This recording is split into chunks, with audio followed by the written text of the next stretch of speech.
निज गौरव का नित ज्ञान रहे, हम भी कुछ है यह ध्यान रहे। रुक जाए अभी पर मान रहे, मरणोत्तर गुंजित गान रहे।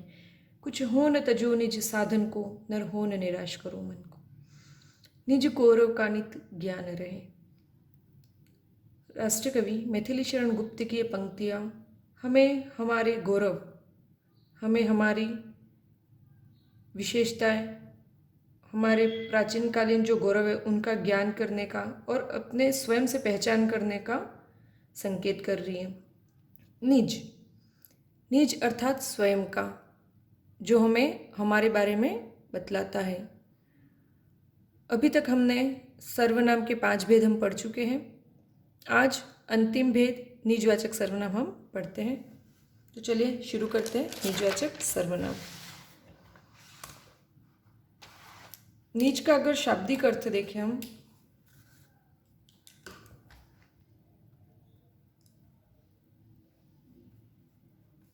निज का मतलब होता है अपना, या कहूँ स्वयं का। तो निजवाचक सर्वनाम इन शब्दों से स्पष्ट है कि हमें स्वयं का ज्ञान करवाने वाले जो शब्द होंगे, सर्वनाम शब्द होंगे, वो निजवाचक सर्वनाम होंगे। पहले इसकी परिभाषा लिख लेते हैं, फिर आगे शुरू करते हैं। जिन सर्वनाम शब्दों का प्रयोग वाक्य के कर्ता के साथ अपनापन बतलाने के लिए किया जाता है उन्हें निजवाचक सर्वनाम कहते हैं। निजवाचक सर्वनाम का सीधा संबंध पुरुषवाचक सर्वनाम के साथ है। जब पुरुषवाचक सर्वनाम शब्द किसी व्यक्ति विशेष की निजता प्रकट करते हैं तब वे ही शब्द निजवाचक सर्वनाम के अंतर्गत आएंगे। निजवाचक सर्वनाम शब्द पहले तो कौन कौन से ये लिख लेते हैं हम, जिससे कि आपको और भी स्पष्ट हो जाएगा। आप, अपने आप, स्वयं, अपनी या अपने और खुद, ये ऐसे शब्द हैं जो निजवाचक सर्वनाम शब्द हैं। अब आप अगर देखोगे कि आप शब्द है, आप शब्द तो मध्यम पुरुषवाचक सर्वनाम शब्द में भी आया था। इस शब्द को हम देखते हैं। इसका प्रयोग हमने अभी तक 2 जगह पे किया था। पहली बार तो हमने इसको लिया था मध्यम पुरुषवाचक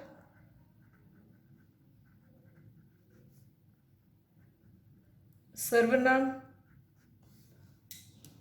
मध्यम पुरुषवाचक सर्वनाम शब्दों में जब हम किसी व्यक्ति को आदर साथ पुकारते हैं तो तुम की जगह हम उसको आप संबोधन से पुकारते हैं, और दूसरा हम इसका प्रयोग आप शब्द का प्रयोग करते हैं निजवाचक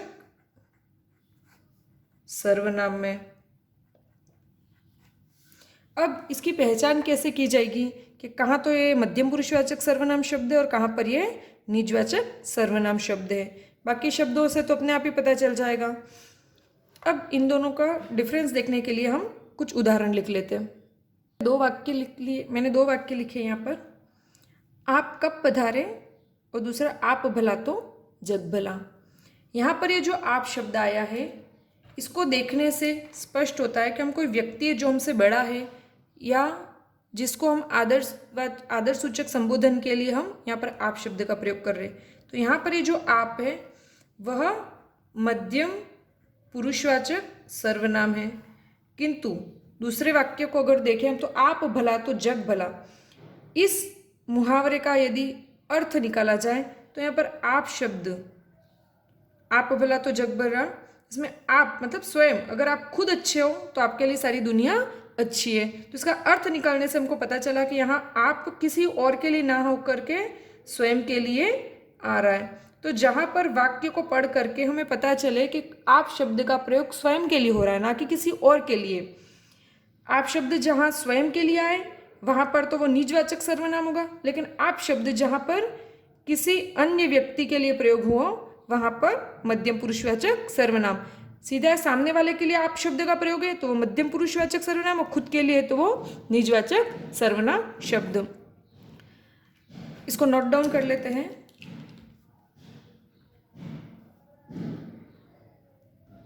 पुरुषवाचक सर्वनाम के अंतर्गत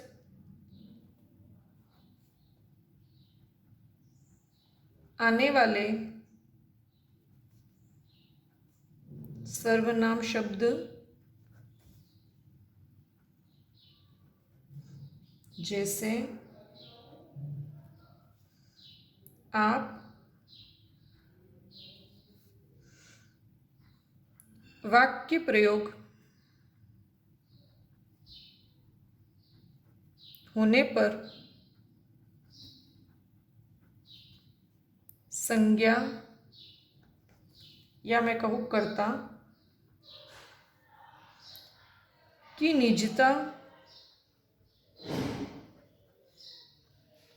प्रकट करते हैं,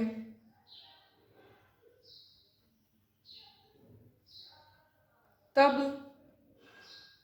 वे निजवाचक सर्वनाम के अंतर्गत आएंगे। अर्थात पुरुषवाचक सर्वनाम शब्द, मध्यम पुरुषवाचक सर्वनाम शब्द आप जब किसी वाक्य में प्रयोग इसका हो और उस वाक्य के कर्ता या संज्ञा के साथ संज्ञा की निजता प्रकट करने वाला होगा, तब यही आप शब्द मध्यम पुरुषवाचक सर्वनाम शब्द ना होकर के निजवाचक सर्वनाम शब्द कहलाएगा। एक उदाहरण से और भी आपको ये चीज बहुत ही स्पष्ट हो जाएगी। जैसे कि मैं कहूं नरेंद्र मोदी भारत के प्रधानमंत्री है। आप गुजरात के रहने वाले हैं। यहाँ पर आप सब देख सकते हैं कि आप शब्द का प्रयोग हुआ है। नरेंद्र मोदी भारत के प्रधानमंत्री है, आप गुजरात के रहने वाले। अब ये जो आप शब्द है वो किसके लिए प्रयोग हुआ है? सीधा सीधा वो नरेंद्र मोदी के लिए प्रयोग हुआ है। तो ये किसकी निजता प्रकट कर रहा है? नरेंद्र मोदी का स्पेसिफाई कर रहा है ना, वो नरेंद्र मोदी के लिए। तो यहाँ पर ये आप शब्द नरेंद्र मोदी की निजता प्रकट करने के कारण पुरुषवाचक सर्वनाम ना होकर के निजवाचक सर्वनाम शब्द होगा। तो यहाँ पर ये निजवाचक सर्वनाम के अंतर्गत आएगा। तो इससे स्पष्ट होता है कि ये जो पुरुषवाचक सर्वनाम है वो जब किसी व्यक्ति की निजता प्रकट करते हैं तब वो निजवाचक सर्वनाम शब्द कहलाएंगे। एक बार बहुत सारे मैं उदाहरण लिख देती हूँ, फिर उनको अपन डिस्कस करेंगे। क्रिकेट की दुनिया में सचिन तेंदुलकर भगवान कहे जाते हैं। आप एक भारतीय क्रिकेटर है। यहाँ पर आप शब्द आया है। यह जो आप शब्द है वह सचिन तेंदुलकर के लिए आया है। इनकी निजता प्रकट करने के कारण आप शब्द निजवाचक सर्वनाम शब्द कहलाएगा। वरिष्ठ अध्यापक 2015 के एग्ज़ाम में यह प्रश्न आया था। सुभाष चंद्र बोस महान देशभक्त थे, आपने देश सेवा के लिए उच्च पद का भी त्याग कर दिया। यहाँ पर जो आपने शब्द है उसमें कौन सा सर्वनाम है?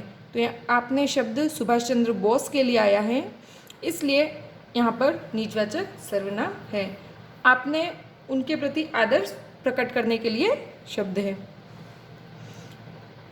उपमा स्वयं आ जाएगी। स्वयं जो है वो उपमा का बोध करा रहा है। यह उपमा व्यक्तिवाचक संज्ञा है और स्वयं इस उपमा के लिए आया है, इसलिए यहाँ पर स्वयं शब्द निजवाचक सर्वनाम है। धर्मिका ने यह सवाल खुद हल किया। जो खुद शब्द है वो धर्मिका का द्योतक है, इसलिए खुद शब्द धर्मिका की निजता प्रकट करने के कारण खुद शब्द में निजवाचक सर्वनाम है। आप अपने आप सो, मानस अपने आप सो गया या बच्चा अपने आप सो गया। अपने आप जो शब्द है वह इस बालक के लिए आ रहा है कि वह स्वयं खुद ही अपने आप ही सो गया, इसलिए यह भी निजवाचक सर्वनाम है। अपने मुंह मियाँ मिट्टू होना, कुछ मुहावरे और लोकोक्तियाँ आएंगी, हो सकता है परीक्षा में आ सकती है, लेकिन उनका अर्थ निकाल के देखना है। अपने मुंह मियाँ मिट्टू मतलब खुद की प्रशंसा खुद करना, तो उसका अर्थ निकालने से अगर वह शब्द स्वयं के लिए प्रयुक्त हो रहा है तब वह निजवाचक सर्वनाम के अंतर्गत आएगा। तो यहाँ पे अपने जो शब्द है वो भी निजवाचक सर्वनाम है। वह अपनी जिम्मेदारियाँ स्वयं पूर्ण करता है, यहाँ पर अपनी और स्वयं दोनों शब्द निजवाचक सर्वनाम है। वह खुद सामान लाया था, खुद वह जो व्यक्ति उसके लिए है। मैं अपना खाना बना रही हूँ, अपना शब्द निजवाचक। दिया अपने आप व्यवस्था कर देगी, अपने आप दिया के लिए है, इसलिए यहाँ पर भी निजवाचक सर्वनाम है। वह स्वयं बता देगी, वह स्वयं, तो ये जो स्वयं है वह के लिए है, इसलिए यहाँ पर भी निजवाचक। आप अपने घर कब जाओगे, आप, हम किसी से पूछ रहे है ना, सामने वाले को पूछ रहे हम, तो यहाँ पर ये जो आप शब्द है वो तो हो जाएगा मध्यम पुरुषवाचक सर्वनाम, और अपने घर जो है वो हो जाएगा निजवाचक सर्वनाम। तो हमको वाक्य को पढ़कर ही उसमें निहित जो सर्वनाम है उनका ज्ञान हो सकता है। अब वाक्य को अच्छे से पढ़िए। यदि वह वाक्य किसी सामने वाले के लिए आ रहा है, या कहूँ कि श्रोता के लिए आ रहा है जो आपके सामने उपस्थित है लेकिन आपसे बड़ा है, या उसके लिए आदर के साथ आप उसको कुछ संबोधन देना चाहते हो और आप वहाँ पर आप शब्द का प्रयोग कर रहे हो, तब वह आप शब्द मध्यम पुरुषवाचक सर्वनाम के अंतर्गत आएगा। लेकिन जहाँ पर कोई शब्द किसी पुरुषवाचक सर्वनाम, पुरुष मतलब किसी व्यक्ति के निजता को प्रकट करता है, वहाँ पर पुरुषवाचक सर्वनाम जहाँ पर निजता बतलाते हैं वहाँ पर वो निजवाचक सर्वनाम शब्द कहलाएंगे। इसी के साथ हमारा सर्वनाम का ये जो टॉपिक है जिसमें इसके हमने 6 भेद पढ़े, पुरुषवाचक सर्वनाम, निजवाचक सर्वनाम, अनिश्चितवाचक सर्वनाम, निश्चयवाचक सर्वनाम, संबंधवाचक सर्वनाम एवं प्रश्नवाचक सर्वनाम। अगर आपने इनमें से एक भी वीडियो नहीं देखा है तो ऊपर आई बटन पे क्लिक कीजिए, वहाँ से आपको सारे वीडियो मिल जाएंगे। नेक्स्ट वीडियो में जो बनाऊंगी उसमें पुराने अभी तक के जितने भी सर्वनाम से संबंधित कॉम्पिटिटिव एग्जाम्स में जो पेपर है उनका एक वीडियो बहुत जल्दी बना के मैं अपलोड करूँगी। आपको अगर सर्वनाम में किसी भी प्रकार की कोई दिक्कत आ रही है या किसी चीज़ को समझने में परेशानी आ रही है तो आप मुझे कमेंट बॉक्स में कमेंट करके पूछ सकते हैं। मैं अपनी वाणी को यहीं विराम देती हूँ। हमारा सर्वनाम का जो ये टॉपिक था वो यहाँ पर कंप्लीट होता है। धन्यवाद। शुभ रात्रि।